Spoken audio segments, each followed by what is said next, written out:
bem com vocês? Estamos de volta mais uma vez aqui no nosso canal. E hoje nós estamos aqui para falar da lição de número 1. Lição essa aí acoplada ao novo trimestre, que veio com uma abordagem muito interessante falando sobre os ataques, tá, que a Igreja de Cristo tem sofrido nesses últimos tempos, ou melhor, nesses últimos dias, nesta era, né, com toda a propriedade. A bem da verdade, quando a gente fala de ataques à igreja ela começou a ser perseguida desde o momento em que ela foi fundada pelo Cristo.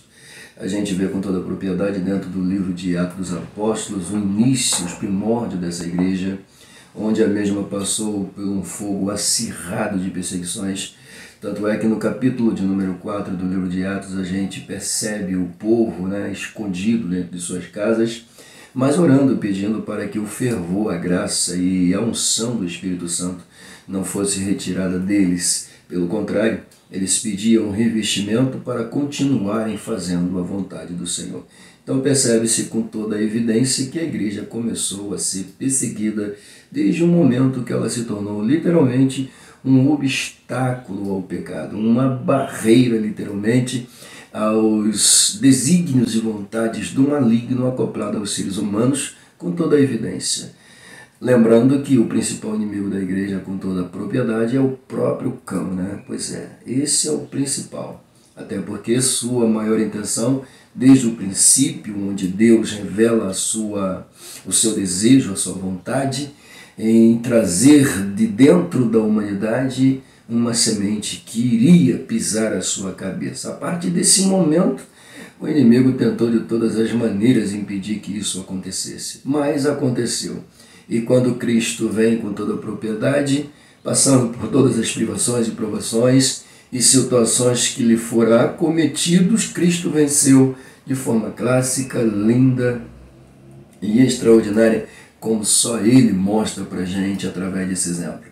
E é claro, após isso ele estabelece, ele funda literalmente a igreja sobre ele mesmo, tá? A rocha grande e inabalável. A partir de então, Jesus ele deixa uma lição muito bonita quando diz que precisamos edificar sobre a rocha, utilizando, né, o exemplo, inclusive, da lição passada do segundo trimestre, falando sobre a verdadeira identidade do cristão. Jesus usa dois exemplos ali, o elemento que constrói sobre a rocha e o que constrói sobre a areia. O que constrói sobre a rocha, Jesus chama de prudente, tá? A expressão essa que denota inteligência e sabedoria. Ao mesmo tempo, o que constrói sobre a areia é considerado insensato, imprudente, tá? Que não valorizou os ensinamentos. Tá? São dois exemplos. E é claro que a gente percebe essas duas realidades dentro, tá, do ser humano com toda a propriedade. Por isso que precisamos guardar os ensinamentos, praticar os ensinamentos. E é claro, a partir de então, essa igreja que agora ela tem uma base, ela tem um alicerce, está fundada sobre Cristo, ela passa a ser considerada inimiga, tá? Mortal, literalmente daqueles que amam o pecado e principalmente daquele que avulta nos seres humanos o pecado, que é o próprio diabo, ok? Então, assim, desde então a igreja vem sofrendo ataques, um cada vez pior do que o outro. Quando a gente entrar aqui dentro da lição com toda a propriedade, o autor mesmo vai dizer que de tempos em tempos o inimigo sempre procurou traçar planos, maneiras, formas de atacar a igreja, ok? Então é uma lição que realmente merece a nossa atenção com toda a propriedade. E falando sério, né? Capa muito bonita, nós temos aí um soldado utilizando um escudo para se proteger aí de setas flamejantes, coisa terrível, né? Exemplifica muito bem o que a igreja está passando, né, nesses últimos dias. Precisamos do escudo, precisamos da armadura, precisamos da proteção com toda a propriedade. Para quê, pastor? Para que quando os dados inflamados do maligno forem lançados sobre as nossas vidas, nós tenhamos a proteção da palavra sobre as nossas vidas, que é o nosso maior escudo. Amém? Bom, queridos, o título desse terceiro trimestre, como eu sempre digo, é muito sugestivo, né? Os ataques contra a igreja de Cristo. E a descrição que ele coloca abaixo tá? Merece também a nossa atenção. As sutilezas de Satanás nestes dias que antecedem a volta de Jesus Cristo. Tá aí, esse será então o tema, tá, que será abordado dentro das 13 lições apresentadas aqui. Mas antes da gente começar propriamente, né, com toda a graça e misericórdia que o Senhor nos permite, ainda que não venhamos ser merecedor, tá? Não sou merecedor, mas graça e misericórdia, claro. Por que graça? Favor imerecido ou não merecia? Misericórdia porque ele se compadeceu da minha miséria, né? Do meu estado miserável de ser humano, que tento me acertar e às vezes não consigo. É sempre assim, né? Ah, que é isso, pastor? Está escrito na palavra. Existem duas leis se degradando aqui dentro. Uma quer fazer a vontade de Deus e a outra quer fazer a vontade da carne. Foi Paulo que disse isso. Ok? Então a gente precisa entender que somos seres humanos, somos carentes, somos necessitados, precisamos do Senhor, principalmente nesses momentos terríveis de afrontas contra a igreja do Senhor. Ok? Pois bem, querido, antes da gente começar, literalmente, como disse, meus agradecimentos primeiro a Deus, porque sem Ele nada disso seria possível. Então a Ele a honra, a Ele a glória, a Ele o louvor, a exaltação para todo sempre. Aos meus amigos que estão aí à frente do nosso IBD Delve, nossa irmã Deise Siciliano, primeira superintendente, meu amigo pastor Ricardo, pois é, segundo superintendente, o mesmo divide aqui o espaço com toda a propriedade, trazendo lições também, acoplando aqui para os nossos lindos e perfumadas professoras do nosso Ministério Adelve, estou falando muito rápido, né? Pois é, do nosso Ministério Adelve com toda a propriedade. Professores esses que se tornam motivos e razões pelos quais a gente volta, né? Pois é. Então, queridos, Deus abençoe a vida de vocês, tá bom? Meu estimado pastor presidente também, muito obrigado pela confiança, credibilidade, Deus abençoe sua casa, sua família com toda evidência. Ok? Pois bem, nossos amigos, claro, que nos acompanham aqui também com toda a propriedade, não posso deixar de agradecê-los a vocês. Tá? Gosto muito desse negócio de propriedade, né? Pois é. Nossos amigos que nos acompanham aqui, muito obrigado, a companhia de vocês é fundamental, mas eu não posso deixar de pedir carinhosamente aqui a vocês aquele seu like, ele é muito importante para o canal. A companhia de vocês nos fortalece aqui, tá? Eu, pastor Ricardo e todos aqueles que estão acompanhando dentro do canal IBDDEL, trazendo matérias, estudos, enfim, nos sentimos gratos e alegres com a companhia de vocês, mas para a gente ficar mais feliz ainda, pega esse dedinho abençoado, deixa um like, se inscreva, acione o sininho, fique conosco. Vai ser um prazer ter a tua companhia aqui até o final. Já prepara aí a sua pipoca, chama o pessoal para o sofá, vamos estudar, ok? Lição de hoje é muito boa. Por quê, pastor? Quando a gente fala de ataques, tá, contra a igreja do Senhor, e percebe que por trás de todos esses ataques está o inimigo, né?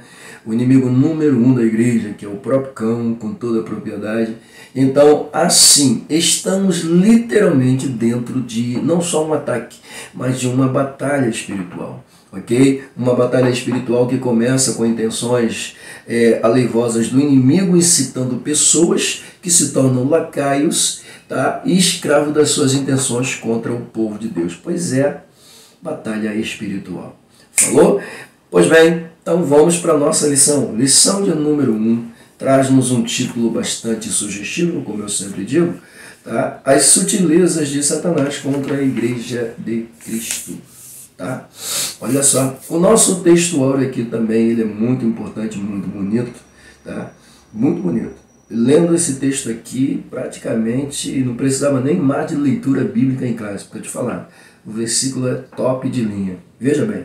Mas o Espírito expressamente diz que nos últimos tempos apostatarão alguns da fé. Olha só. Apostatarão alguns da fé, dando ouvidos a espíritos enganadores e a doutrina de demônios.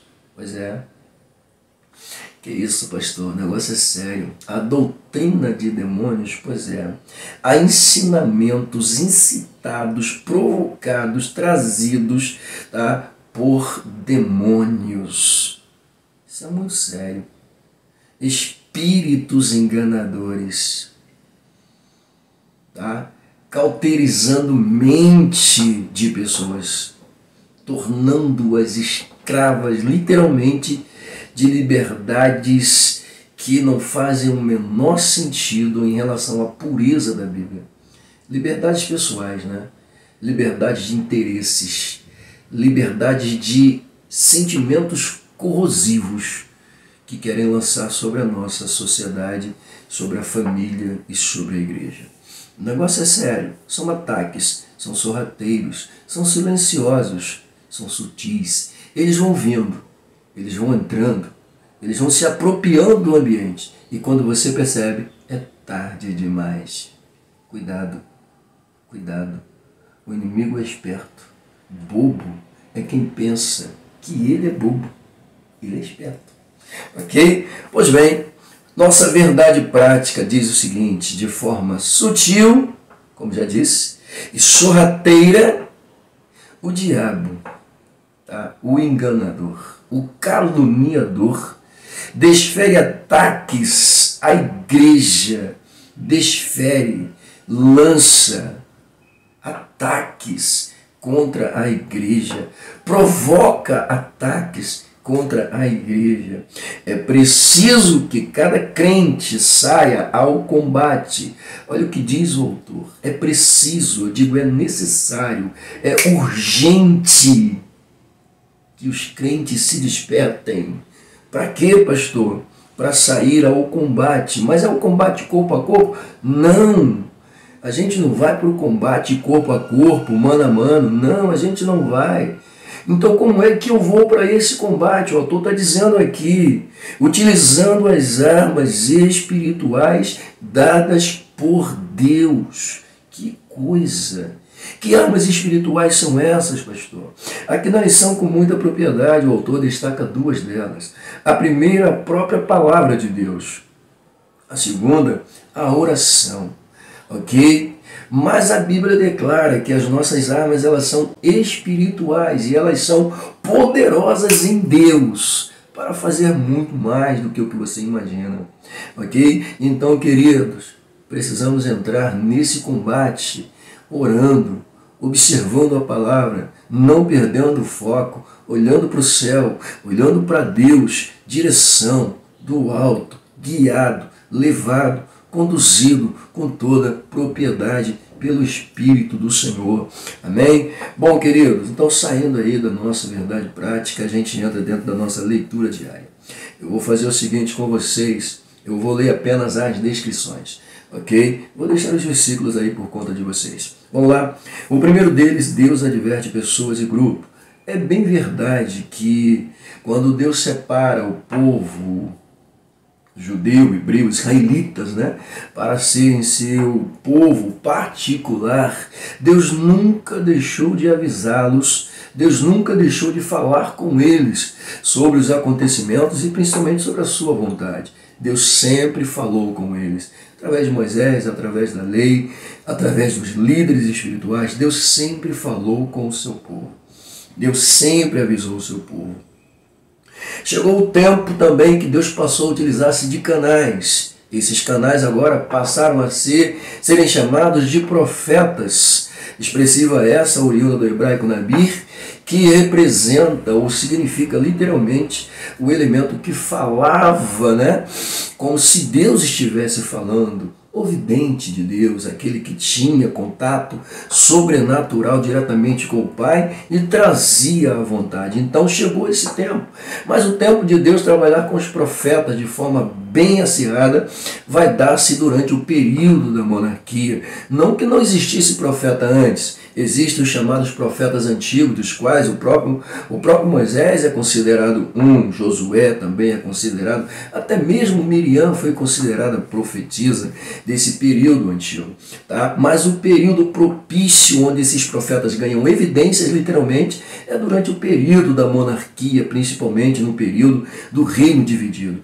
Deus passou a utilizar-se desses canais para falar, avisar, orientar. A gente vai ver isso dentro da lição.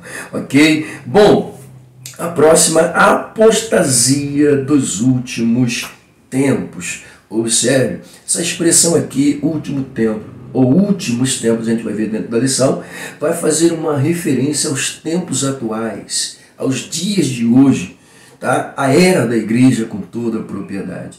No início, Deus falou através de Moisés, através da lei, sempre orientando. No período da monarquia, utilizou-se dos profetas. Nos tempos atuais, quem é que Deus utiliza para falar com a igreja? Não só a palavra, não só por meio da oração, mas principalmente nos tempos atuais, no meio dessa apostasia, tá, que tem se apropriado do povo cristão a nível de mundo. Não é a nível de Brasil, não. É a nível de mundo. Tá? Cedendo espaço para a bandeira vermelha, cedendo espaço para o poder vermelho, perdendo as forças para o poder vermelho, se rendendo ao poder vermelho. Pois é. Nesses tempos atuais, onde o poder vermelho tem ganhado uma força assustadora, e isso não me espanta, porque utilizando-me da revelação dada para Daniel, quando ele fala sobre a estátua, né? Já falei sobre isso aqui, da cabeça de ouro, peito e braços de prata, tronco e coxas de bronze, canelas de ferro e os pés com ferro misturado com barro ali. Tá? Literalmente o período que nós estamos vivendo, eu volto a falar sobre esse assunto que é muito importante, período esse em que nós estamos vivendo, do combate aí dentro do barro misturado com ferro, símbolo de duas realidades que nós temos aqui, né? O barro representa o que? A democracia, o capitalismo, e, é claro, o ferro representa o que? O comunismo, né? O socialismo, e a briga é feia, Tá? Eu não me assusto porque eu sei que a grande rocha, como disse, digo e repito, está chegando. Tá? Jesus está voltando. Então tudo que está acontecendo converge para uma realidade, a volta de Jesus. Ok? É claro que nós somos seres humanos, a gente sente, a carne sente, a gente sente os ataques, a gente sente os avultos, né? Ou os avultamentos dessa realidade, a gente sente tudo isso. Mas a gente não pode, em hipótese alguma, tu e eu, em momento algum, perder o foco, perder a direção do céu, ok? E manter firme a nossa vida diante do Senhor. Então, diante dessa apostasia desses últimos tempos, quem nos avisa dos ataques são o Espírito Santo, ok?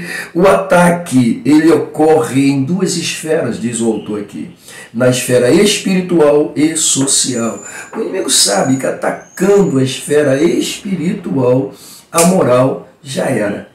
Ok? Por isso que a gente vê com toda a evidência o porquê de tentar deter o poder da igreja, de tentar derrubar a hegemonia da igreja, de remover o obstáculo que a igreja é. Porque se eu consigo mexer com a espiritualidade, eu consigo mexer com a moral. Essa é a intenção do inimigo. Mas não perca o foco, não perca a sua identidade, ok? Tenha coragem, lute, tá? Com as armas que Deus te deu contra a oposição, ok? O poder da palavra de Deus e da oração é a próxima descrição. Veja bem, o poder da palavra de Deus. Falei sobre isso, as duas armas, né? O poder da palavra de Deus e o poder da oração não podem em momento algum serem tirados da minha e da tua vida. Não perca o foco da palavra, não perca a direção de uma vida de oração. A gente sofre porque não sabemos orar ou oramos já pensando em levantar. Pois é. E a última delas, o valor da piedade cristã. Piedade, a gente fala de compaixão com toda a evidência. E quando a gente fala de compaixão, a gente lembra de uma palavrinha que Deus utilizou com muita evidência sobre as nossas vidas. Qual, pastor? Misericórdia.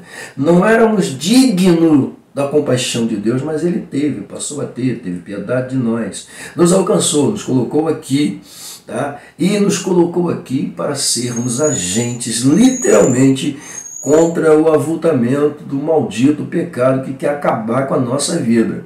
Tá? Não respeita ninguém, não. Tá? Não respeita pastor, não respeita presbítero, evangelista, missionário, apóstolo, bispo, não respeita ninguém. Se puder, quebra todo mundo. E quebrando já era. Porque essa é a intenção, né? A gente luta acirradamente e a carne luta contra a gente o tempo todo. Mas a gente, em momento algum, volto a dizer, não perca o foco. Falou? Pois bem, saindo então aqui da nossa leitura diária, ela me fez até apresentar aqui já praticamente uma pauta. A gente entra dentro da nossa leitura bíblica em classe. A mesma está pautada aqui na primeira carta de Paulo ao jovem Timóteo, capítulo 4, versículos de número 1 a 5. Eu vou fazer o seguinte com vocês, eu vou deixar essa leitura aqui para vocês fazerem, porque se eu for fazer, eu vou querer aplicar alguma coisa, tá bom? Então, deixo essa leitura com vocês, fiquem à vontade para uso fazer dela com toda a propriedade. E aí a gente vai direto para o nosso plano de aula, falou? Vamos lá? Plano de aula. Bom, no plano de aula o autor diz que a igreja está sob ataque. Olha só. A igreja está sob ataque. Ataques sutis, ataques perspicazes. Olha que coisa, né? Ataques sutis, perspicazes, silenciosos. Meu Deus do céu. E ele ainda diz aqui, o papel dessa lição hoje aqui é estudar as sutilezas, tá, de tais ataques provenientes de Satanás para com a igreja. Pois é isso que a gente vai ver, ele coloca aqui para a gente com toda a propriedade. Os motivos, tá, que fazem com que eu preste atenção nisso aqui vão se basear principalmente em 4 objetivos, que é todo o foco dessa lição.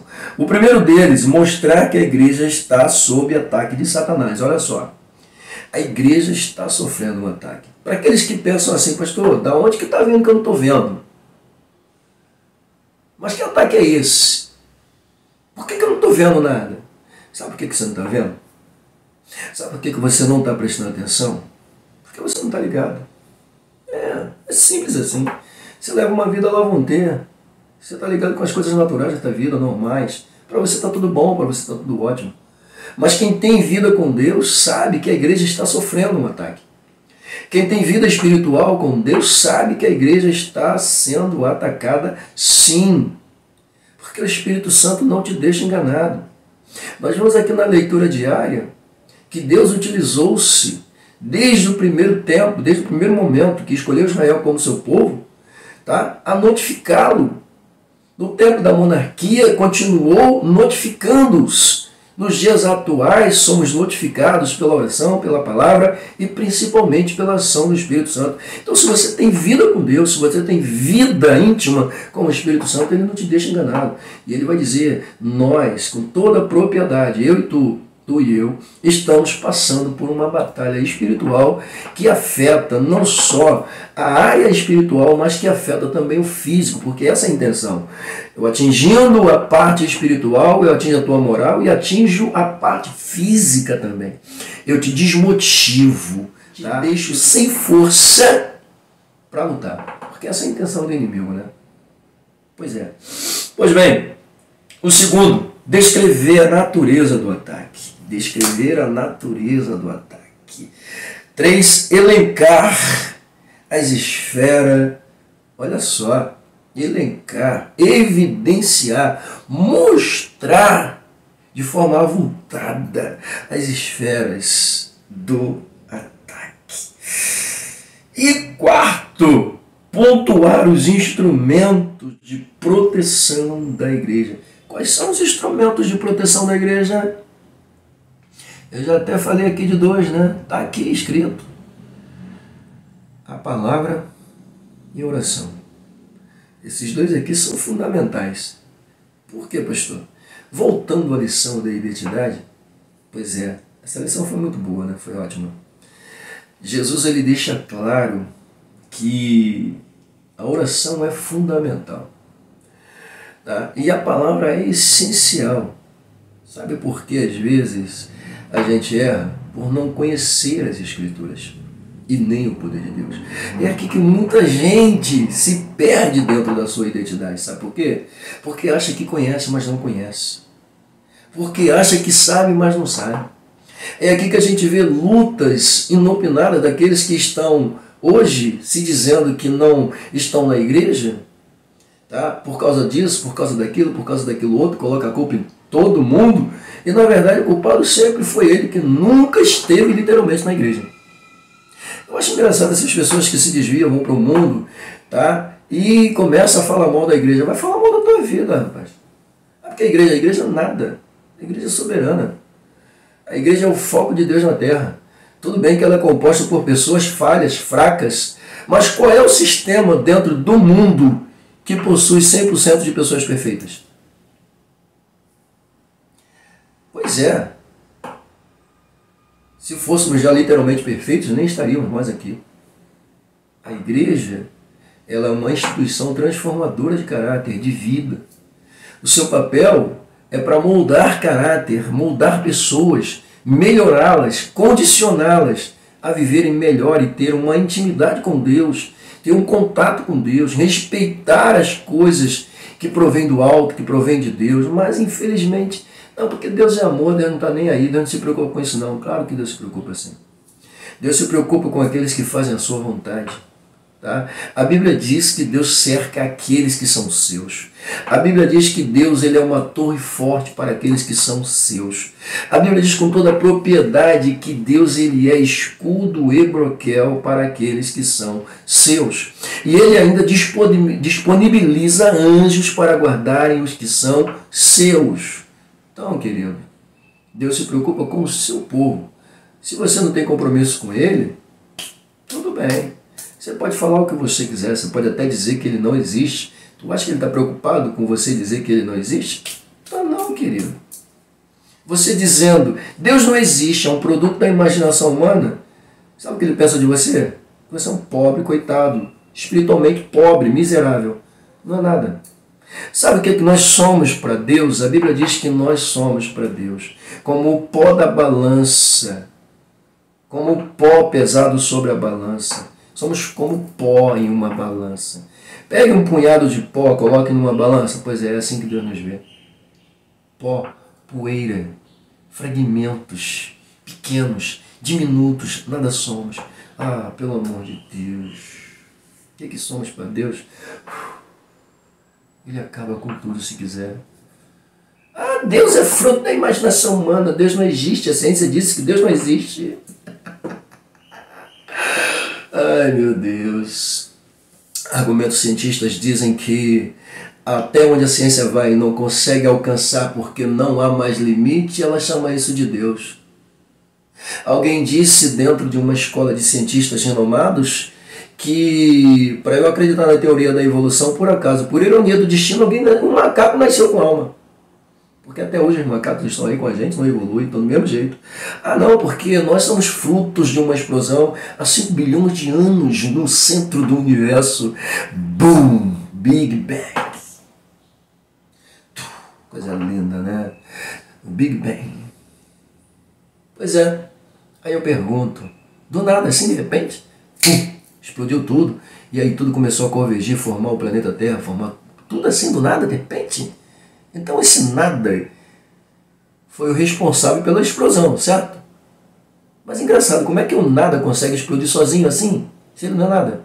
Então automaticamente esse nada que provocou essa explosão eu chamo de Deus. Não tem outra lógica. A ciência pode dizer o que quiser, mas não tem como. Bom, a última pauta que eu entro dentro do plano de aula, como eu sempre digo aqui para vocês, é a motivação. Temos aí ainda outras depois da motivação, mas aí você fica à vontade se você quiser utilizar. Quando a gente chega aqui dentro da motivação, o autor coloca aqui dizendo que de tempos em tempos Satanás, o nosso adversário, planeja ataques contra a igreja. De tempos em tempos, olha só, ele planeja ataques contra a igreja de Cristo.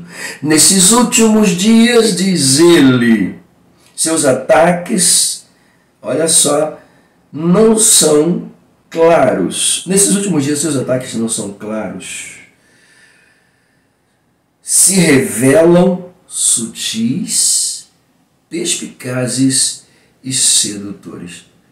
Pastor, como assim não são claros? Porque os primeiros ataques, as primeiras formas, foram muito claras. O povo, quando a igreja surge em Atos dos Apóstolos, Eles viram os ataques vindo diretamente com prisões, com morte, com açoites, tá? Seus entes queridos serem lançados para leões, para serem devorados vivos. Ou seja, foram ataques vistos diretamente. Na época da Inquisição, meu Deus do céu, que forma terrível os nossos irmãos foram obrigados a viverem e a passarem. Cada instrumento, quem estuda a Inquisição sabe, os instrumentos de tortura eram os piores, tenebrosos, terríveis, assustadores, pavorosos. Chega a doer. Chega a doer. Então eram ataques vistos, claros, diretamente, né? Mas o inimigo, ele aprendeu e ele entendeu que mesmo utilizando-se dessa forma de ataque, a igreja continua existindo. Então aonde que eu vou atacar? Eu preciso agir. Que tal atacar de dentro para fora? Que tal eu criar uma forma de ataque sutil, colocando um contra o outro? Divergências teológicas, dividindo opiniões, traçando por dentro. Porque essa é uma intenção, tá, dos adeptos do satanismo, tá, ou daqueles que se dizem luciferianistas. Tá? Existe até uma separação, né? Existe os satanistas, literalmente, e aqueles que são luciferianistas, né? Como se fossem duas diferentes, mas é a mesma coisa, porque Lúcifer e Satanás é a mesma coisa. Está tudo no mesmo pacote, não tem essa não. Tá? Então, qual é a intenção dos satanistas? Né? A intenção é o quê? Você vai lá, entra dentro da igreja do cristão, finge ser cristão, se converte, fica fiel, dá dízimo. Você é o melhor crente que tem dentro da igreja. Mas sempre que você tiver uma oportunidadezinha, dissemina um caos, sopra no ouvido de um probleminha. Sabe aqueles probleminha, fulano de tal não presta, né? Pois é. Esse cara prega bem, mas a fala dele, tá viu? Poxa, eu entraria por aqui e ficaria disseminando discórdia. Eu não gosto. Pois é. Aí o elemento chega, fica chateado com o outro, aí já vem no ouvido. Pois é, eu também não gosto dele não, é chato pra caramba, não sei o quê. Nossa, dissemina. Começa assim, sutil. Quando vê, a igreja está dividida. Quando vê, pastor, não quero mais ficar nessa igreja não, estou indo para outra igreja. Porque aqui o senhor já viu, né? Porque o senhor não defende, porque o senhor isso, porque o senhor aquilo. Meu Deus do céu. Ao invés de orar pelo pastor, fica arrebentando mais ainda a vida do pastor. Tem crentes que faz a gente ficar chateado. Faz. Eu sou pastor há pouco tempo dentro de uma congregação. O que a gente aprende com o pastor local, meu irmão, o meu pastor presidente disse, eu vou te colocar para você ter uma experiência. Eu falei, pastor, não quero. Tá muito bom ser pastor itinerante, prega aqui, prega ali, tá muito bom ser pastor assim. Aliás, fala sério, não é melhor ser pastor assim? É sim. Você vai lá e prega e pronto, acabou. Agora, quando você é pastor de congregação, meu irmão, o negócio é diferente, tá? É diferente. Você lida com cabeça, você lida com pessoas, pensamentos, opiniões divididas. Meu irmão, haja paciência, tá? Haja paciência. Não é fácil. Tá bom? Mas enfim. Então, como eu estava dizendo, o inimigo ele vem de forma sutil, né? Disseminando, gerando discórdia, mas aí você fica à vontade para continuar. Nós vamos para a nossa introdução. Eu vou ser bem sucinto aqui na introdução, tá? Eu vou ser prático, aliás, com a lição, literalmente. Falou? Vamos lá.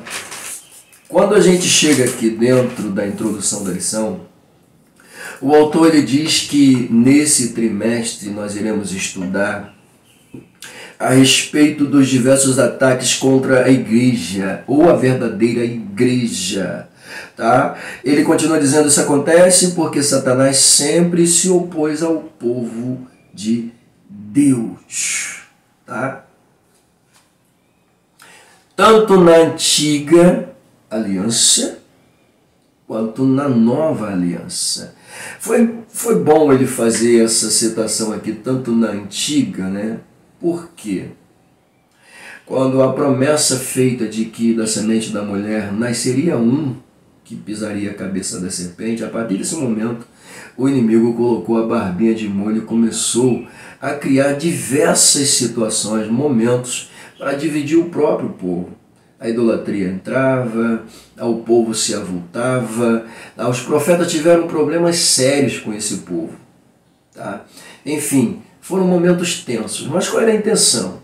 Acabar literalmente com o povo para que a promessa não se cumprisse. Mas a promessa se cumpriu. Jesus veio, meu Deus do céu. E agora, tá? O ataque ele é direcionado ao Cristo e ao povo do Cristo. Então o inimigo que agora tem o Cristo como arqui-inimigo olha para a igreja e vê a igreja como uma inimiga que precisa ser destruída.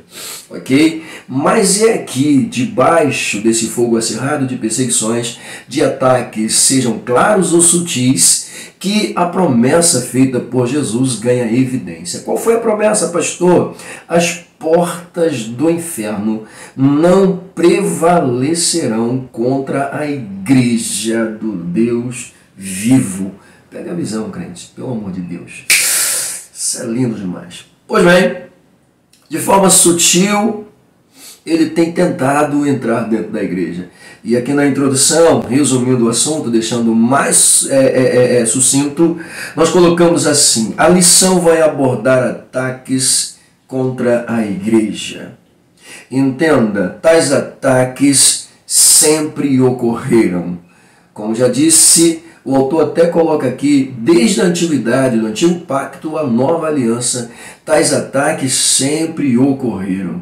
Tá? E vão continuar ocorrendo, como sempre ocorreram, como sempre se deram, vão continuar. Por quê, pastor? Porque a influência maior por trás desses ataques não são só aqueles que não acreditam em Deus, não são só aqueles que negam a evidência de Deus, mas o próprio cão com toda a propriedade. Tem um Satanás por trás, influenciando, avultando o povo, incitando o povo. Tem um inimigo por trás, para tentar impedir que a igreja avance. Tá? Porque na verdade é o que a gente está vendo dentro dessa atualidade. Os ataques sorrateiros, eles entram de forma inopinada e quando você percebe, você já está dentro do fogo acirrado. Pois é, mas o autor aqui nos alerta dizendo, cuidado, para que não seja tarde demais, ok?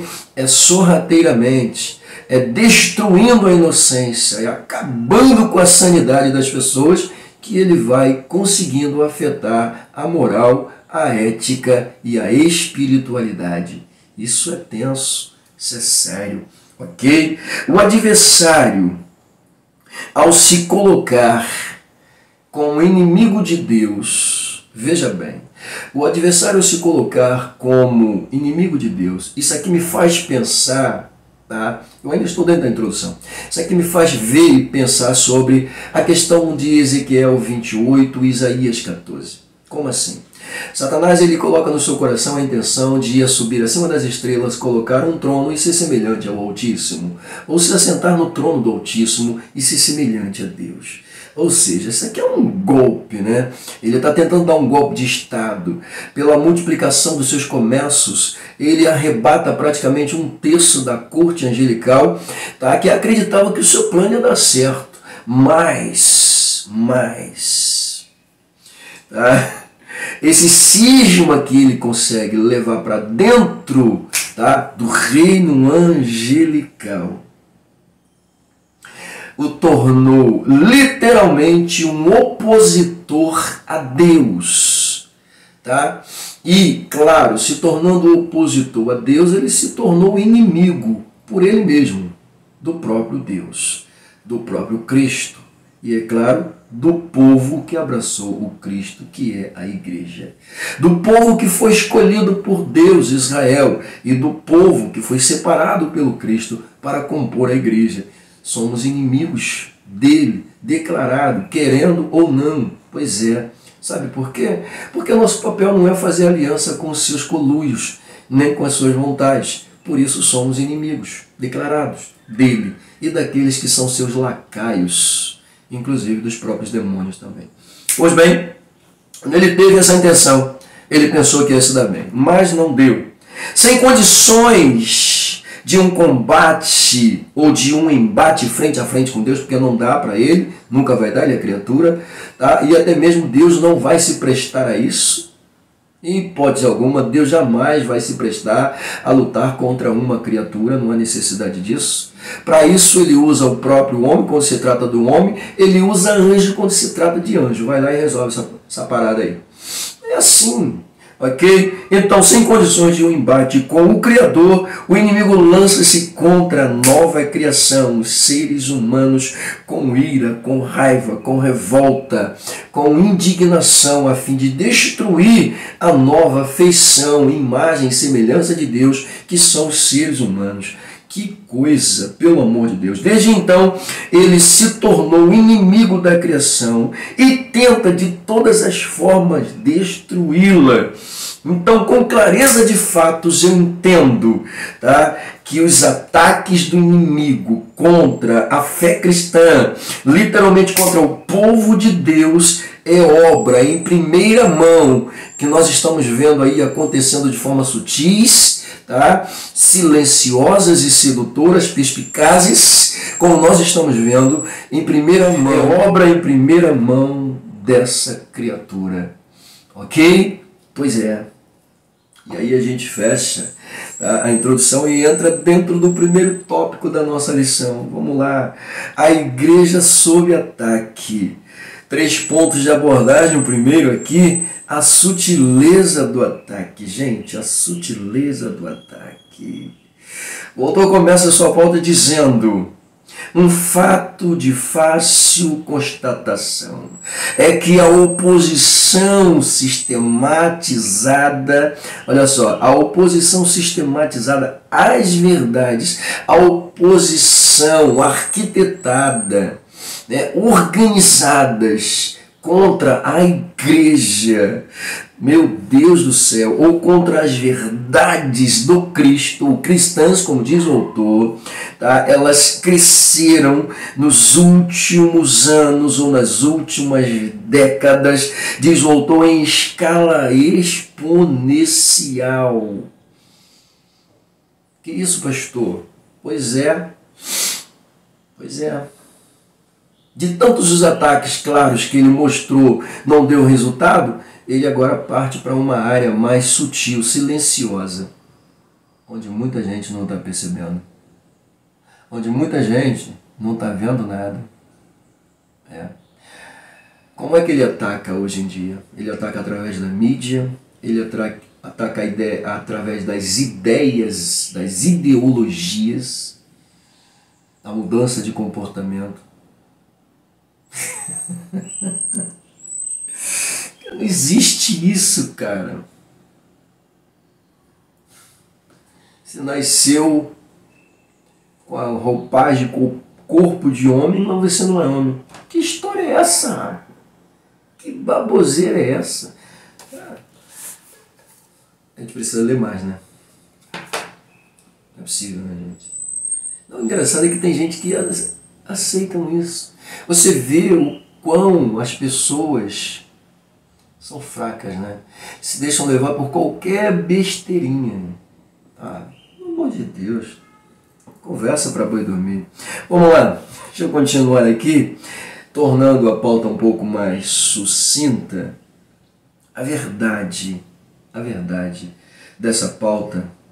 A Igreja do Cristo, desde seus primórdios, sempre foi uma barreira contra o sistema luciferiano e a pecaminosidade humana. Por que essa sutileza de ataque?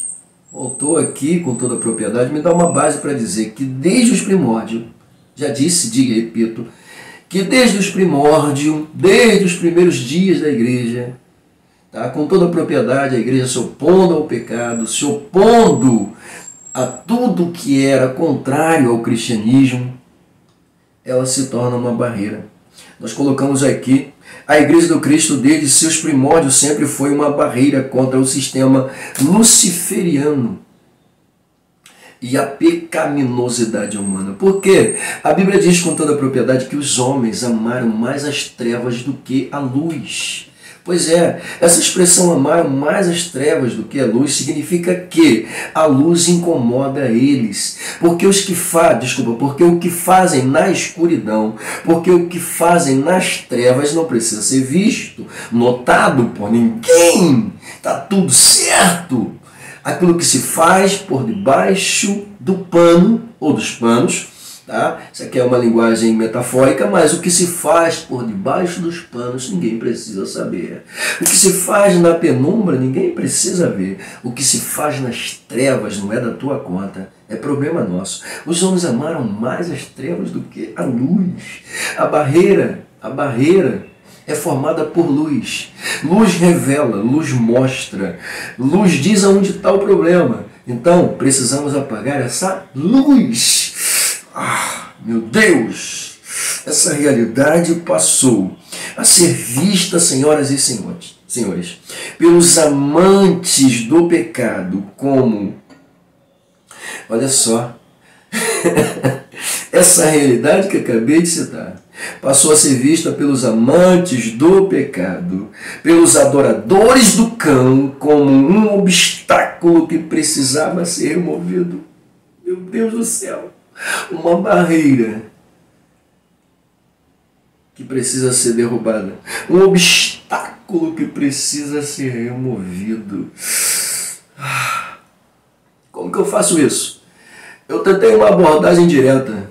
Foram lançados aos leões, queimados vivos, apedrejados. Não funcionou.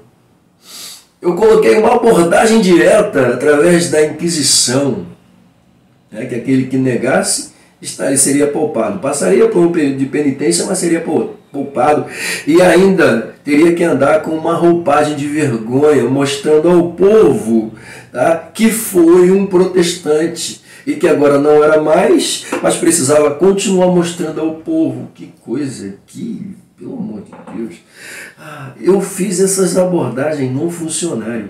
Eu usei um comunismo para destruir crente durante todo o período em que... mas não adiantou, eles continuaram existindo. Eu coloquei cristãos para serem fuzilados, mas eles continuaram existindo.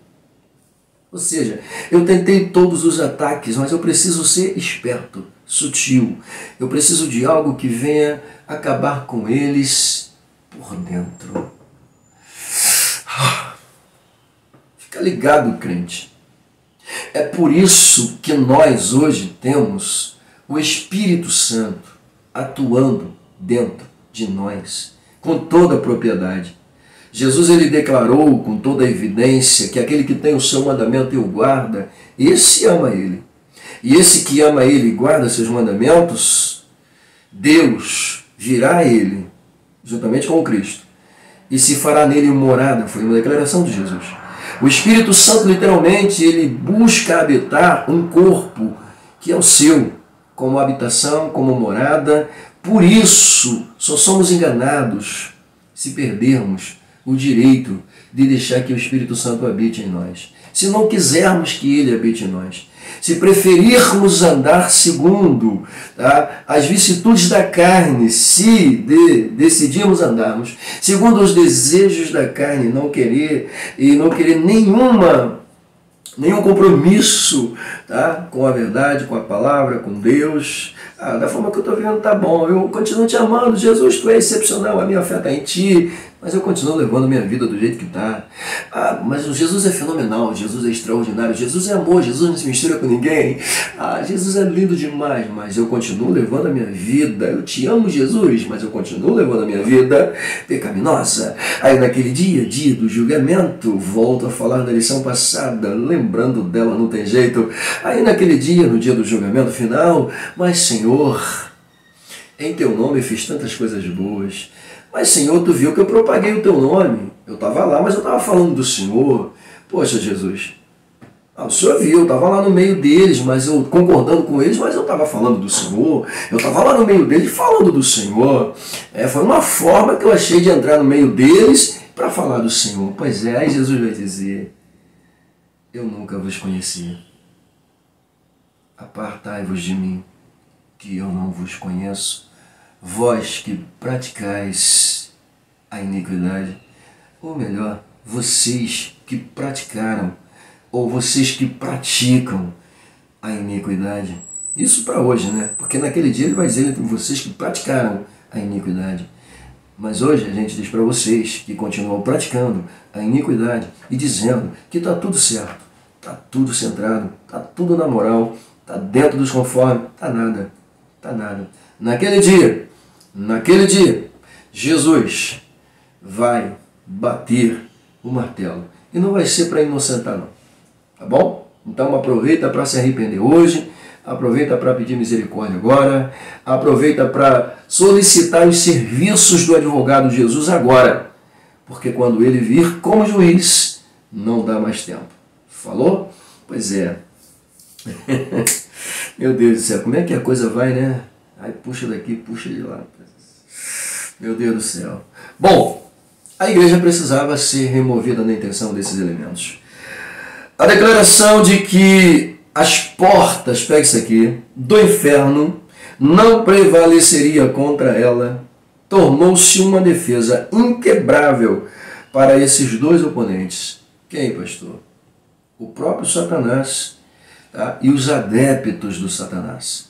Sejam eles humanos ou sejam eles demônios.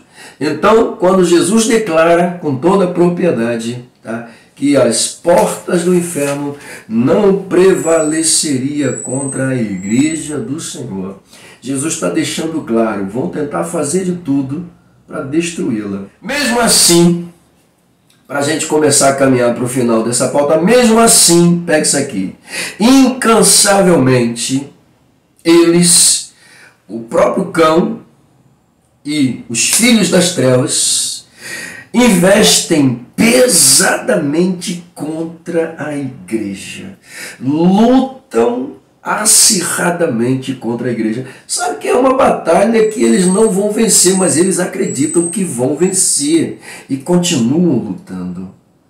Veja, desde quando a igreja foi fundada até os dias atuais, a igreja ainda está viva. É sinal de que eles sabem que é uma batalha difícil, mas se eles puderem derrubar a barreira, se eles puderem remover o obstáculo, se eles puderem apagar com a luz e fazer com que as trevas ganhem terreno, eles vão continuar fazendo. Ok? Bom, só para a gente fechar, se nem com armas e conflitos bélicos, como já disse aqui, ou mesmo uma dura inquisição, como já citei também, foi capaz de apagar a fé dos fiéis a Cristo, isso significa que eles vão continuar lutando. Se nem com isso foi capaz, a sutileza dos ataques desses últimos dias tem sido assustador. Como disse o autor aqui, tem crescido exponencialmente. Por quê, pastor? Porque a ideia é normalizar, veja o que o inimigo quer fazer, ataque sutil, normalizar o comportamento humano. Normalizar o comportamento humano. O comportamento humano hoje tem sido uma coisa complicadíssima, né? A língua portuguesa está sofrendo alterações por conta do comportamento humano. O comportamento humano que diverge contra a seriedade da Bíblia, viola a natureza da criação divina, comportamento humano, pois é, querem impor de qualquer maneira, querem arrancar a inocência das nossas crianças de 5, 6 anos de idade. Está errado, deixa a criança ser criança. Tá? Se depois que ela crescer, ela for optar por algo, é escolha dela. Mas eu não posso impor na cabeça das crianças desde já, alterar o seu... Isso é imposição, isso é um sistema do inferno. E depois ainda chamam o atual presidente de ditador.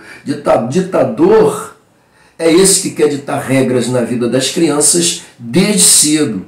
Isso é impor, isso está errado, tá? Preservem a sanidade e a pureza das nossas crianças, pelo amor de Deus. Deixe as crianças fora disso. É desenhos animados promovendo o comportamento errado. É séries de TV ensinando o comportamento errado. Deixa a criança descobrir sozinha. Não envolve essas pragas não. Não força a barra não. Sabe o que me chateia? É que pegam personagens que a gente pegou na época como ícones, e pegam esse personagem, transformam eles para atingir a mentalidade das crianças e adolescentes. Pelo amor de Deus, você já apelar demais, não faz isso não, faz isso não. Pelo amor de Deus, que é isso, pastor? Porque pegaram isso aqui, tá? E estão bagunçando. Estão bagunçando o negócio. Entendeu? Vamos respeitar. Ô pastor, você quer que eu fale sobre isso? A gente fala. Primeiro que aquele ali não tem cara de ser filho dele nunca. Né? Mas tudo bem, isso aqui não é para falar sobre isso não. Entendeu? Numa outra hora a gente fala sobre isso. Deixa eu focar aqui, mas eu estou falando de comportamento. Isso aqui altera o comportamento de criança. Isso aqui é apenas um dos muitos outros aí. Né? Transformar um herói que a gente gostava desde criança, que muita gente gosta desde criança, tirar ele de cena, pega o filho dele e coloca com uma opção que difere, não tem nada a ver com o pai. É isso que vocês querem fazer? Atingir as nossas crianças? Matar as nossas crianças? Não faz isso não. Respeito. Se vocês querem respeito, respeite as crianças. Respeite os adolescentes. Deixa eles descobrirem sozinhos. Depois que crescerem e optarem, é problema deles. Não é homofobia não. Não é não. Homofobia, medo dos iguais? Não é não. Tá? Vou repetir o que eu disse e diga e repita agora. Nós não amamos o pecado de ninguém. Nós amamos o pecador. Lutamos pelo pecador. Trabalhamos em prol do pecador, não do pecado de ninguém. A gente não vai passar a mão sobre cima de pecado, comportamento, vontade de ninguém. Então, da mesma forma que eu tenho que amar e aceitar isso aí, tá? Eu tenho que fingir. Então eu tenho que fingir para o traficante, eu tenho que fingir para o estuprador. Pois é. Tem que fingir também. Porque da mesma forma, esses argumentos aqui, comportamentos, olha só gente, argumento. Né? Porque o pedófilo também é uma opção. Ei. Comportamento. Vamos lá. Porque a ideia é normalizar o comportamento. Como? Introduzindo na igreja práticas contrárias à fé cristã. E eu termino aqui. Porque senão a gente não vai nem terminar essa lição. Vamos lá, número 2.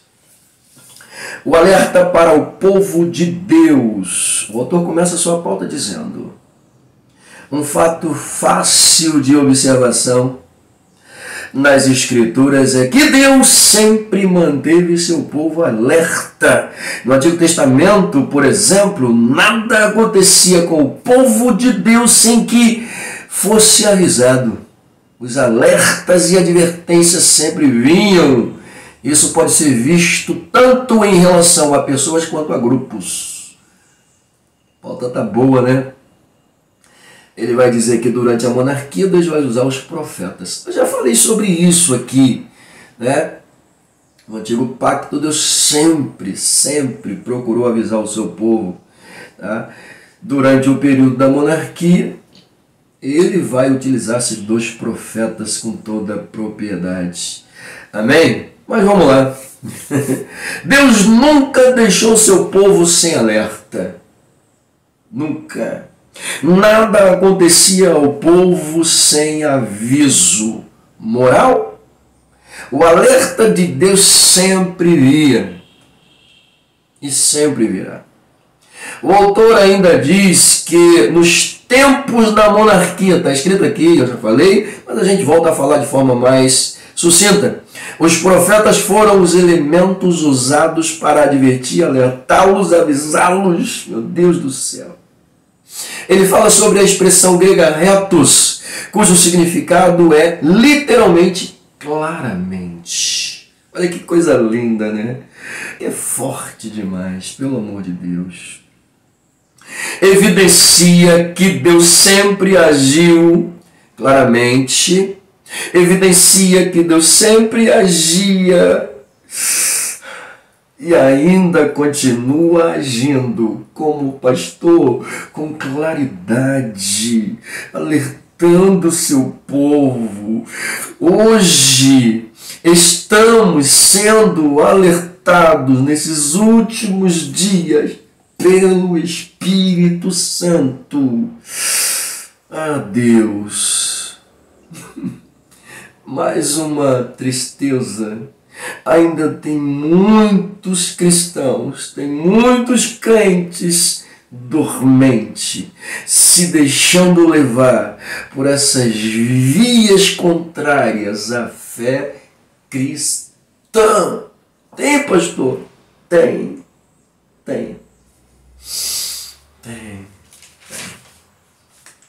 Outro dia eu vi um elemento que se levantou aí contra alguns pregadores.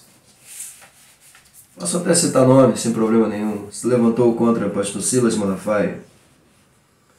Falou mal de pastor Marcos Feliciano. Falou mal do pastor Abílio Santana. Eu não tenho nada contra esses homens. Eu não estou aqui para julgar a vida deles, como muitos acham que tem direito de ficar falando dos homens de Deus. Muitos acham que tem direito de vir aqui e denegrir a imagem desses homens. Primeiro que Deus não me deu o poder de julgar a vida de ninguém. Quem vai julgá-los é o Senhor. Quem vai me julgar é o Senhor. Quem vai nos julgar é o Senhor. Então eu não tenho o direito de apontar se errar ou deixar de errar. Davi também errou. E aí? Deus não perdoou? É uma coisa assustadora. Eu parabenizo você, tá? Eu parabenizo você, mas não tenho direito, não estou aqui para falar mal deles, não. Mas por que isso, pastor? Ué, é muito fácil, não é não? Eu chegar aqui e falar mal deles. São homens de Deus. Independente de qualquer circunstância. Se estão difamando, isso é problema de quem está difamando. Não é meu, é problema deles. É por isso que eu falo, a sutileza vem justamente aonde? Do próprio meio também. Ok? Como eu estava dizendo, eu não tenho o direito de falar desses homens. Por quê? Por quê, pastor? Porque, como eu estava dizendo, esses dias, né? O elemento que levantou contra esses homens, que eu acabei de citar aqui, os nomes deles, né? Falou mal deles, chamou eles de falso profeta, chamou eles daquele outro, blá, e tal. Estava levantando uma bandeira a favor. Estava levantando uma bandeira a favor do socialismo, dizendo que o socialismo é bom. É bom demais! Aí isso deixa o pastor um pouco indignado. Aí é aquele momento que a gente falou, praga, mas tu não estava falando mal dos homens de Deus? Bom, mas como eu não tenho o direito de julgar, nem de falar, né, isso, peço até perdão se falei, porque pensei, né? Que direito tem de apontar os outros se você está fazendo errado? Tá? Foi uma pauta da lição passada. Que direito eu tenho de julgar os outros, querer tirar o cisco que está lá no olho do irmão, se tem uma trave no meu? Mas não, naquele dia. São vias contrárias, estão entrando nelas. Deixa eu ir para o 3.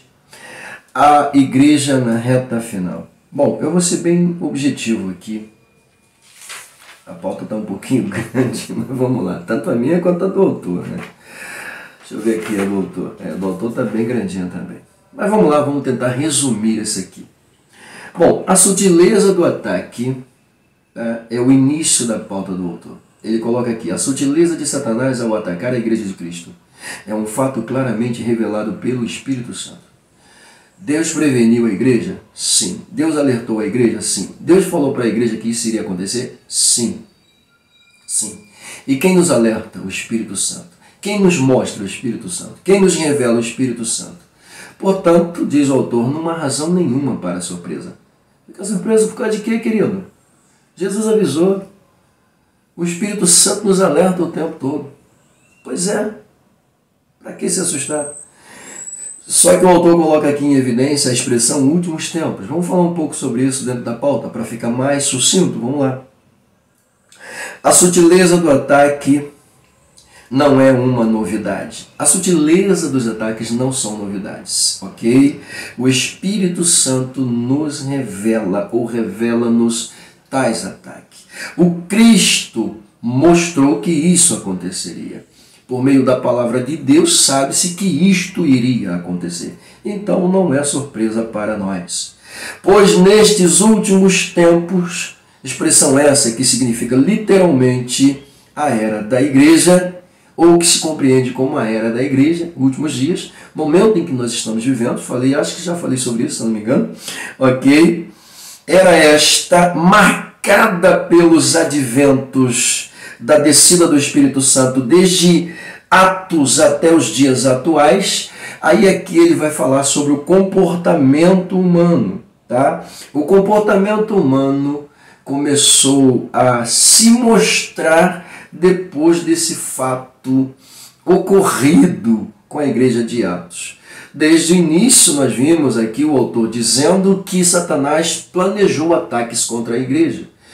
Desde o início da igreja, que o comportamento dos homens contra a igreja se tornou uma arma de Lúcifer a favor de seus intentos, de suas intenções maquiavélicas em destruir a igreja, em abater a igreja de uma vez por toda. Então, esses elementos se tornaram lacaios, instrumentos, durante todo o período da história até os dias atuais, como se não bastasse, ainda influenciados por forças demoníacas, ensinamentos demoníacos, influências demoníacas, o que tange dizer que a igreja hoje, além do ataque sorrateiro sutil, está dentro de uma batalha gigantesca, espiritualmente exponencial, assustadora com toda a propriedade. Mas a igreja não se rende, a igreja tem armas para lutar. Palavra, oração, joelho no chão, com toda a propriedade, leitura da palavra, jejum, santidade, busque as armas espirituais, mas não se renda, lute, defenda o que você acredita, defenda a sua fé na palavra, defenda a sua fé em quem você acredita que é Deus. Falou? Pois bem, nesta era marcada então, diante desta realidade, pega isso aqui, diante desta realidade, senhoras e senhores, isso aqui é muito bonito, olha só. A igreja primitiva enfrentou algozes, atravessou o tempo. Coisa linda demais, enfrentou perseguições, enfrentou mortes, enfrentou fogueiras, enfrentou arenas, enfrentou leões, enfrentou outras feras, atravessou o tempo. Coisa linda demais. Enfrentou oposições, enfrentou opositores, enfrentou oposições e enfrenta até hoje. Mas ela continua viva.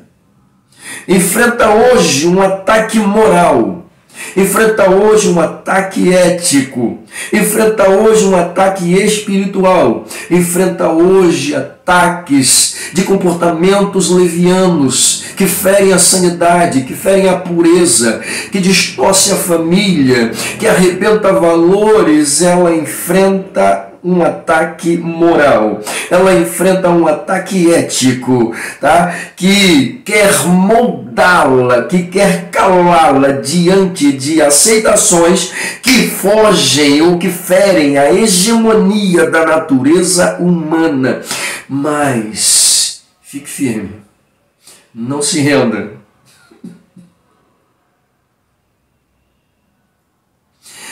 Pois, como já foi dito até pelo autor aqui, está escrito na palavra, nos últimos dias, está escrito na palavra, pega isso aqui, nos últimos dias, homens amantes de si mesmo, blasfemadores de Deus, inimigos declarados da santidade, que nós estamos vendo hoje, pastor? É isso! Meu Deus! Mas pega a visão. Estamos na rota final. Resta dizer, Maranata, ora vem, Senhor Jesus. Isso é lindo demais. Deixa eu resumir a lição, né? Deixa eu resumir. Eu já falei praticamente tudo aqui, né? Mas vamos lá. No tópico 2, a natureza do ataque. O ataque é de natureza espiritual, diz o autor no seu primeiro ponto de abordagem. No segundo, o ataque é de natureza moral. Meu Deus do céu. Vamos ver como é que a gente colocou aqui. Espíritos maus, para resumir o tópico. Demônios. Inimigos sobrenaturais é o que a gente encontra aqui na pauta do autor. Tais forças caracterizam ataques espirituais. O autor fala sobre principados, potestades responsáveis por esses ataques. Mas aqui, quando ele fala sobre principados, potestades, a gente vê um Paulo escrevendo aos crentes de Éfeso, falando sobre isso no seu capítulo 4, tá? Sobre essa realidade. Sobre essa realidade. A partir dos versículos 10 em diante, né? A gente vê ali ele falando sobre batalhas espirituais, sobre a armadura de Deus e mencionando principados, potestades, enfim. Fique à vontade para você cavar mais, tá bom? E aí, fechando a pauta, a gente vai para o número 2. Ataque de natureza moral. Nós colocamos assim. A força desses ataques visam ou visavam e visam até hoje atingir a moral, afetar a natureza da igreja. Por quê?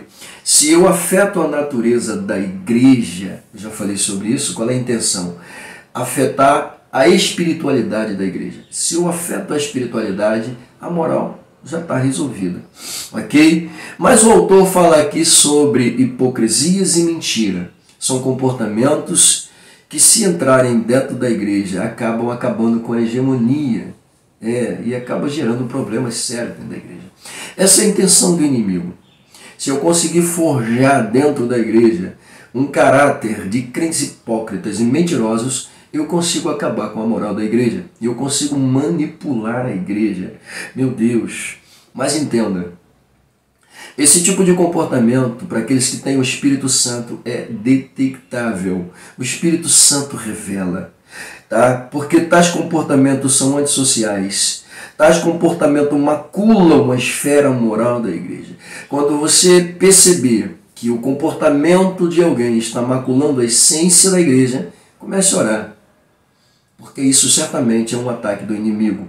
Ok? Bom, hipocrisia e mentira são manifestações inversas à ótica e ao padrão da igreja.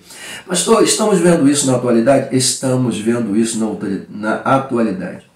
Você lembra quando a menina defendeu sua identidade? Pois é, o que se levantou de supostos crentes, credores aí, de alguma coisa, sei lá o quê, mostraram literalmente que inversão de valores. Então, o que achei interessante é que, da própria natureza, né, muitos se levantaram para defender a menina. Enquanto aqueles que se diziam dentro da igreja, que amavam a palavra de Deus, que se declararam crentes, estavam atacando a menina. Hipocrisia, mentira, falsidade, sai para lá. Naquele dia, se eu vou ser julgado primeiro, claro, julgado por obras, mas vou ser julgado primeiro, tá? Quem está fora, quem finge que quer parecer que é, Jesus vai dizer, nunca te conheci. Se você estiver preparado para isso, então você continua levando a vida que você está. Se você quer sair desse comportamento de vida, então vem para cá e siga a verdade nos pormenores da mesma. Pois é, dado o recado. Ok? Assim, a falsidade e o engano não afetará em hipótese alguma a moral da igreja. Observe, a consciência, aqui para a gente fechar, a consciência é a faculdade humana de distinguir o que é certo e o que é errado. Quando essa parte aqui é afetada, querido, pelo amor de Deus, Nós estamos lidando com pessoas com mente cauterizadas. O que é isso? Pessoas que já desenvolveram. Gente, mudar uma mente cauterizada é fazer novamente uma cisão daquilo que foi fechado, abrir para colocar lá dentro, porque é difícil. Vai ter que cortar, vai ter que abrir, não tem jeito. Por quê? Cauterizou o quê? Fechou a ferida, criou, tapou, já era. A pessoa não tem mais sensibilidade, tá? Isso aqui puxa, gente, para essa área, esse tempo que a gente está vivendo, meu Deus do céu. Eu estou me segurando para não entrar dentro dessa área, porque senão a gente vai perder muito tempo aqui na lição. Mas é uma mente cauterizada, é o que a gente está vendo no povo hoje. Mente cauterizada, não consegue enxergar. Não consegue, gente, pelo amor de Deus, é difícil assim. Meu Deus do céu. Olha o que nós colocamos aqui para fechar. Quando está cauterizada, significa trancada, ao ponto de não ter mais, ou de não mais ter essa distinção, pois passa a julgar que sua ação é certa e ponto final. É o que a gente está vendo, com toda a propriedade, tá? Proveniente dessas mentes aí fora, tá? Bom, e aí a gente fechou então aqui e entra para o número 3. No número 3, o tópico, ele diz o seguinte: as esferas do ataque. Eu vou ser bem sucinto com vocês aqui, o autor coloca 4, né? Bom, querido, aqui nos pontos de abordagem, o primeiro deles, a esfera religiosa, o autor diz que na sua pauta é importante a gente tratar aqui sobre as esferas aonde ocorrem literalmente esses ataques. Ele vai colocar que, em primeiro lugar, o que o apóstolo está se referindo é dentro da área religiosa. Quando ele diz que é dentro da área religiosa, é claro que subtém-se da própria igreja, com toda a propriedade. Lembrando que quando a gente fala aqui de religiosidade ou religião, tá? A palavra latina para religião é religare. O significado da mesma é reatar ou religar aquilo que foi desligado.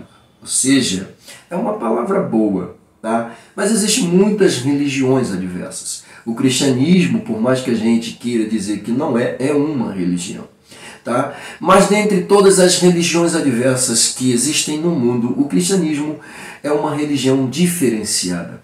Porque ela não foi fundada por meros fundadores humanos, como as demais, mas ela foi trazida para nós pelo Cristo, tá?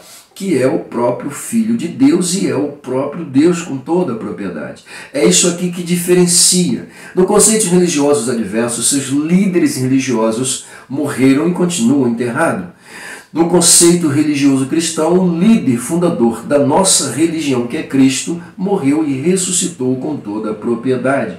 É possível para aqueles que querem comprovar irem ao seu túmulo lá em Jerusalém e descobrir que lá o que estava enterrado ali ou colocado ali sobre a tumba, tá, vai se deparar com uma escrita dizendo que ele não está aqui porque ele ressuscitou. Então, automaticamente, em nenhum outro conceito você vai ver isso, somente no cristianismo. Por isso, a religião é diferenciada. E essa religião diferenciada, ela causa realmente alvoroço no meio da humanidade. Não existe líder religioso com tanta evidência quanto Jesus. Jesus, ele é o mais evidente em todos os aspectos. Nós vimos aqui na lição anterior que filósofos esotéricos, que pessoas de outras religiões admiram o pregador Jesus. Falei sobre alguns palestrantes que utilizam o efeito Jesus como uma de suas pautas para promoverem palestras impactantes e que auxiliam pessoas com toda a propriedade. Na maioria usam Jesus como um modelo, como exemplo. Pelo amor de Deus. Jesus praticamente surge do nada, não tinha ninguém. Ele sozinho anuncia a essência do Espírito Santo em sua vida. Ajunta 12 homens malucos, né? Todos eles com problemas, e transforma o caráter desses 12 homens, e transforma esses 12 homens tá? Em líderes assustadores. Um deles se perdeu, mas 11 permaneceu ali, fazendo com que o que Jesus ensinara se tornasse evidência. Foi substituído aquele que perdeu-se, né? Mas tudo bem.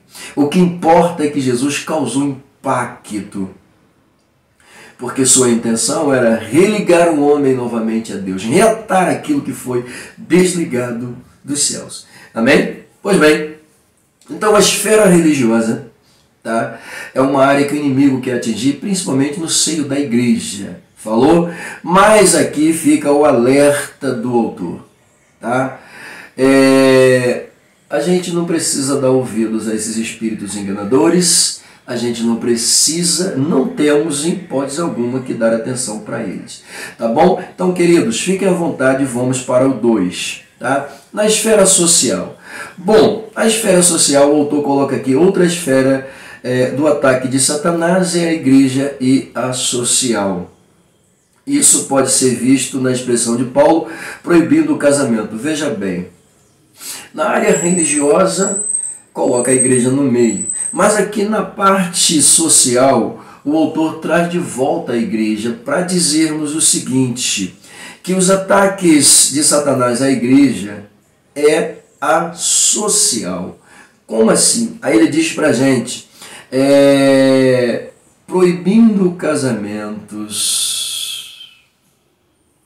Gente, calma aí. Comportamento. Proibindo casamentos. Hoje, você levantar uma bandeira aqui, né? Sou hétero. Você vai ser taxado de homofóbico. Você tem que colocar uma bandeira colorida aqui para dizer que você não faz discriminação de gênero. Gente, primeiro que o arco-íris é uma criação de Deus. Foi um pacto que Deus fez com a humanidade, dizendo que não mais iria destruir a terra com águas. Todas as vezes que o arco-íris aparecesse no céu, Deus estava dizendo ao povo e à humanidade, a terra não vai ser mais destruída com água. E outra coisa, no final do arco-íris não tem pote de ouro, não tem duende, não tem nada disso. Isso é fantasia, não tem unicórnio com chifrinho, não tem nada disso. Isso é fantasia, balela, ok? O arco-íris é algo divino estabelecido por Deus, que está sendo utilizado de forma para atingir a sociedade, para atingir o comportamento humano, ok? Estão se apropriando do arco-íris, que usem. Só que passa uma ideia hoje totalmente contrária do que realmente o arco-íris significa. Tá? Eu não posso usar uma camisa hoje com várias cores, porque senão porque hétero sou, vão dizer assim, ué rapaz, tu é agora adepto do movimento? Não. Não sou adepto do movimento nenhum. Eu sou adepto do cristianismo. Eu sou adepto da verdade. Também não discrimino vocês por opções sexuais, não. Opção sexual é uma coisa que você decide. É opção sua. Agora, o que eu não concordo é querer impor isso aqui na marra e fazer a gente engolir. Porque se eu declaro que sou hétero, eu sou homofóbico. Não posso levantar a bandeira defendendo o que eu sou. Ah, gente, pelo amor de Deus, né? Sensibilidade. Não estou julgando ninguém não, gente. Pelo amor de Deus. Levanta as bandeiras que vocês quiserem, façam os movimentos que vocês quiserem. Fiquem à vontade. Não sou eu que vou julgar vocês. Não sou eu que vou condenar vocês. Não sou eu que vou levar vocês para o inferno. Não sou eu, não. Não é a palavra de Deus. Não é o cristianismo, não. Não é não. Não é não. O que leva o ser humano para o inferno é o pecado. Simples assim. Jesus disse, né? Aliás, está escrito nas cartas, né? Com toda a propriedade, Paulo declara que o salário do pecado é a morte. Então, querido, quem leva para o inferno não sou eu. É o pecado. É o pecado. Ok? Não estou. Pois é. Como é que são as coisas? Vamos lá, deixa eu voltar para cá. Proibindo casamentos é uma forma de dizer que o diabo se opõe à família. Sem dúvida, a família é uma das mais importantes instituições que existem, se não a mais. Não é uma das instituições mais importantes. A família é a instituição mais importante. Não é uma das mais, é a mais importante. Foi estabelecida por Deus. O princípio da humanidade é baseado em família. Deixar ao homem pai e mãe, juntar-se à sua mulher e serão ambos uma só carne. Pronto, isso é o conceito de Deus, é o mais importante. É o mais importante. Ok? Igreja existe por causa de famílias. A sociedade existe por causa de famílias. As pessoas existem por causa de famílias. Então a instituição mais importante é a família. Pronto, acabou. E foi Deus que levantou. E pronto. Família. Família não é dois iguais. Família é um homem e uma mulher. Que geram. Tá? É isso aí. Mas se você aceita a família desse jeito, tudo bem. Isso aqui eu posso até dizer com toda a propriedade que é um modelo, literalmente, tá? Que vai estar entrando aí dentro do período tribulacionista. É o modelo perfeito de família. É o modelo perfeito de família. Mas esse não é o modelo família Bíblia, não é o modelo família igreja. Por isso que é preciso estar atento contra os ataques. Sabe por quê? Porque é sorrateiramente que está entrando. Gente, sorrateiramente o inimigo está bagunçando. São comportamentos adversos dentro da igreja. Assustador. Pavoroso. Deixa eu sair daqui. Fiquem à vontade. Vamos lá. Número 4. A igreja protegida. Bom, a exposição da palavra de Deus e a prática da adoração. Eu vou fazer o seguinte com vocês. Tá? Eu vou resumir os dois tópicos aqui para a gente fechar. Pastor, o que seria a exposição da palavra de Deus? Ele diz aqui, o apóstolo Paulo põe duas importantes armas ou ferramentas capazes de neutralizar os ataques do diabo. A palavra de Deus e a oração. Olha só. Quais são as duas armas, tá, poderosas para deter o ataque do inimigo? A palavra de Deus e a oração. Pronto, essa é a pauta principal e é tudo que eu preciso para fechar esse tópico. Tá? Eu preciso manter a minha vida focada na palavra e preciso continuar levando uma vida de oração. Falou? Aí sim eu vou neutralizar as ações do inimigo, eu vou neutralizar as forças, tá, opositoras, os ataques sutis, tá, perspicazes e sedutores que tentam invadir a igreja e está invadindo a igreja sim. Tá? São pastores que estão perdendo a moral, perdendo a força, tá? Estão deixando entrar dentro da igreja comportamentos contrários à sã doutrina. Ok? E isso acaba a hegemonia do culto. Né? Gente, a gente vai lembrando, vai vendo as coisas e, pelo amor, cada coisa que surge, Jesus, cara, pelo amor de Deus, vamos lá. Vamos lá. A última aqui é a oração. A primeira, então, a gente coloca a palavra como evidência, é importante demais. A segunda, a oração. Uma vida de oração vai me fortalecer. O autor começa aqui dizendo, outra ferramenta apontada pelo apóstolo, tá, é a oração. Na verdade, já está junto aqui, né? A oração. Então, eu preciso me manter focado na palavra, praticando o que eu aprendi, literalmente, e levando uma vida de oração para eu não ser levado, conduzido, tá, por essas pessoas que estão aí tentando perverter a sanidade da igreja. Ok? Então, querido, ore mais. Busque mais. Isso serve para mim, serve para você. Tá? Porque uma das coisas que existe no ser humano, tá, é dificuldade para ler a palavra e para se dobrar e fazer uma oração. O inimigo tenta de tudo. Você começa a ler a palavra da sono, você começa a orar da sono, entendeu? Ora, ajoelha, Senhor Deus, amém, levanta. São dois momentos que a gente precisa vencer. O Deus está falando contigo para orar, Deus fala comigo, né? Fala contigo para orar e você acaba não orando. Entendeu? Porque quando você sente a necessidade de orar, significa que Deus está preocupado com a tua vida espiritual. Só que você acaba deixando levar, né? Isso acontece muito, né? Mas é. Queridos, então, vamos lá para a gente fechar aqui. Tá? O diabo está atacando a igreja. Como? De forma sutil. E essa é uma realidade que a gente não pode negar. Como é que ele ataca? Usando o comportamento das pessoas, usando as ideologias, usando as falas contrárias à sã doutrina. Ok? Então, queridos, precisamos manter o foco, ficar ligadinho, porque estamos no meio de uma batalha física, porém espiritual, com toda a propriedade. Tá? Que Deus abençoe.